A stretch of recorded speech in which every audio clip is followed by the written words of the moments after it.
हिंदी ज्ञानधारा साहित्य चैनल में आप सभी का हार्दिक स्वागत। ये वीडियो अलंकार पर आधारित है। इस वीडियो में मैं अलंकार को बहुत ही आसान तरीके से समझाने का प्रयास करूंगी और मेरी ये वीडियो उन विद्यार्थियों के लिए लाभदायक होगी जिन विद्यार्थियों को अलंकार समझने में परेशानी होती है।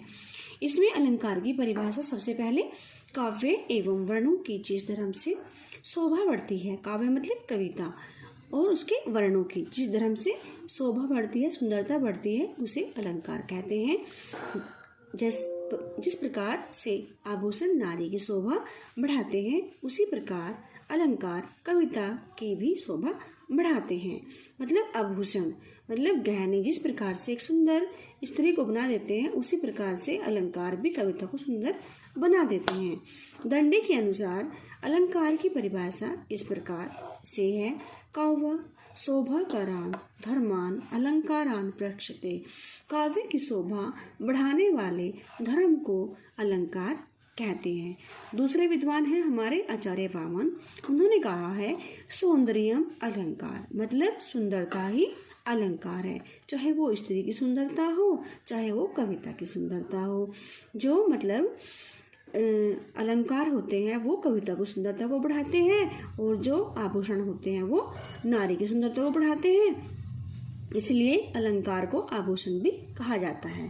अलंकार के 3 भेद होते हैं। मुख्य रूप से तो अलंकार के 2 भेद होते हैं, लेकिन यहाँ पे हमने 3 भेद बताए हैं: शब्द अलंकार, अर्थ अलंकार और उभय अलंकार। शब्द अलंकारों का वर्णन इस प्रकार से है।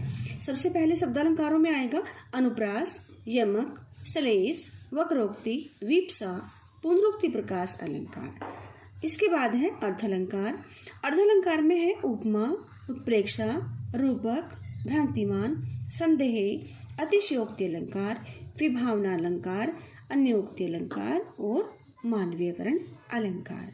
इसके बाद है उभय अलंकार। उभय अलंकार कौन सा होता है? जहाँ पे शब्द अलंकार व अर्थ अलंकार दोनों का, उभय अलंकार में शब्द अलंकार व अर्थ अलंकार दोनों का मिश्रित रूप में प्रयोग किया जाता है। अब मैं यहाँ समझाऊंगी आपको अनुप्रास अलंकार। सबसे पहले अनुप्रास का अर्थ होता है बार बार पास रखना। किसको पास रखना? जब एक या एक से अधिक वर्णों की आवृत्ति समान हो, वहां पर अनुप्रास अलंकार होता है। कहने का मतलब ये है कि जब एक ही लाइन में एक से अधिक वर्ण एक समान के हो, तो वहां पे अनुप्रास अलंकार का प्रयोग होता है। जैसे मधुर मधुर मुस्कान मनोहर मनुज देश का उजियाला, कनक कनकते सौगुनी मादकता अधिकाय। अब यहाँ पे माँ वर्ण की जो आवृत्ति है बार बार हो रही है, इस प्रकार से यहाँ पे अनुप्रास अलंकार है। और अगली पंक्ति में कनक कनक में का वर्ण की आवृत्ति हो रही है, इसमें भी अनुप्रास अलंकार है। चारों चंद्र की चंचल किरणें खेल रही है जल तल में। इस पंक्ति में चारों चंद्र की में चार वर्ण की आवृत्ति बार बार हो रही है, इस प्रकार से यहाँ पे अनुप्रास अलंकार है। दूसरा है हमारा अनुप्रास अलंकार के भेद यानी के प्रकार। तो इसमें क्या, सबसे पहले 6 का अनुप्रास आएगा। दूसरा है वृत्तानुप्रास, लाटानुप्रास, श्रुत्यानुप्रास और अंत्यानुप्रास। ठीक है। इसके बाद अनुप्रास अलंकार में मैं सबसे पहले आपको 6 का अनुप्रास अलंकार समझाऊंगी। जहाँ पर स्वरूप एवं क्रम से अनेक व्यंजनों की आवृत्ति एक बार हो, वहाँ 6 का अनुप्रास अलंकार होता है। जैसे रीझी रीझी रहसी रहसी हंसी हंसी उठे। अब यहाँ पे शब्द की भी आवृत्ति हो रही है, रीझी रीझी और रहसी रहसी, और रावण की आवृत्ति हो रही है और झावण की आवृत्ति हो रही है। इस प्रकार यहाँ पे 6 का अनुप्रास अलंकार होता है। लंपट कपटे कुटिल विशेषी। अब इसमें क्या है? इसमें टावर्ण की आवृत्ति और कावर्ण की आवृत्ति हो रही है इस पंक्ति में। ठीक है। इसके बाद है हमारा वृत्तानुप्रास, जहाँ व्यंजनों की आवृत्ति स्वरूपतः एक बार हो, या जरूरी नहीं लेकिन आवृत्ति होनी चाहिए। अब इसमें क्या बताया है कि वृत्तानुप्रास अलंकार में व्यंजनों की आवृत्ति बार बार हो, या फिर जरूरी नहीं आवृत्ति होनी भी चाहिए, नहीं भी होनी चाहिए, वहां पे होता है वृत्तानुप्रास अलंकार। जैसे कुलीन में, केलिन में, कछारन में, कुंजन में, क्यारिन में, कलिन किलंकट। अब यहाँ पे का वर्ण की आवृत्ति हो रही है, और अगली पंक्ति है हमारी तरनी तनुजा तट तमाल तरवर बौछाए। तरनी तनुजा तट तमाल तरवर बौछाए, इस पंक्ति में ता वर्ण की आवृत्ति बार बार हो रही है और रावण की आवृत्ति भी हो रही है। नंबर 3 है हमारा लाटानुप्रास अलंकार। इसकी परिभाषा है जब एक शब्द या वाक्य खंड की आवृत्ति उसी अर्थ में लेकिन तात्पर्य में भेद हो, मतलब वाक्य खंड की आवृत्ति तो हो रही है लेकिन उसके भेद में, उसके अर्थ में परिवर्तन हो जाता है, तो वहाँ पे लाटानुप्रास अलंकार हो जाता है। जैसे उदाहरण में देखो, पूत सपूत तो क्यों धन संचय। यदि पूत सपूत है तो भी हमें धन का संचय नहीं करना चाहिए। अगली पंक्ति है पूत कपूत तो क्यों धन संचय।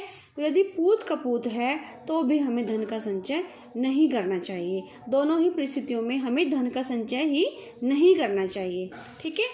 नंबर 4 है आगे श्रुत्यानुप्रास अलंकार। जब एक ही स्थान से उच्चारित होने वाले वर्णों की अधिकता हो तो वहाँ पर श्रुत्यानुप्रास अलंकार होता है। मतलब एक ही उच्चारण स्थान से, मतलब यहाँ पे है जैसे कि हमारे कंठ है, तालव्य है, दंत है, मूर्धा है, तो हमारे जो एक ही उच्चारण स्थान से उच्चारित होने वाले शब्द यहाँ पे आते हैं तो वहाँ पे जो होता है श्रुत्यानुप्रास अलंकार होता है। मेरी भवबाधा हरो राधा नागरी सोई। इस पंक्ति में मेरी भवबाधा हरो राधा नागरी सोई, इस पंक्ति में जितने भी शब्द वर्ण प्रयोग में हो रहे हैं वो एक ही स्थान से जो उच्चारित होते हैं वो प्रयोग में हो रहे हैं। कवि के घन क्षण क्षण नभ में झरते। अब कवि के घन क्षण क्षण में नभ से झरते, इसमें भी एक ही स्थान से उच्चारित होने वाले जो है वर्ण प्रयोग में हो रहे हैं। नंबर 5 है आपका अंत्यानुप्रास अलंकार। जब चरणांत में यानी कि चरणों के अंत में वर्णों की साम्यता हो वहां पर अंत्यानुप्रास अलंकार होता है। जैसे बिनु सत्संग विवेक नहीं होई। अब यहाँ पे इस पंक्ति के लास्ट में क्या है, होई, क्योंकि यहाँ पे बताया गया था कि जब चरणांत में वर्णों की साम्यता हो, चरण के अंत में मतलब वर्ण समान हो, ठीक है, वहां पर अंत्यानुप्रास अलंकार होता है। दूसरी पंक्ति है राम कृपा बिनु सुलभ न सोई। अब इस पंक्ति में होई और इस पंक्ति में सोई, दोनों में ही साम्यता है, लास्ट में जो है वर्ण वो ई है, तो इस प्रकार से यहाँ पे अनंत्यानुप्रास अलंकार है। अगला उदाहरण है मेरे मन के मीत मनोहर तुम हो प्रियवर मेरे सहचर। मेरे मन के मीत मनोहर तुम हो प्रियवर मेरे सहचर, तो यहाँ पर भी देखो पहली पंक्ति में हर है और दूसरी पंक्ति में चर है, तो वर्णों में साम्यता है। इस प्रकार से यहाँ पर जो है अंत्यानुप्रास अलंकार का प्रयोग किया गया है। धन्यवाद।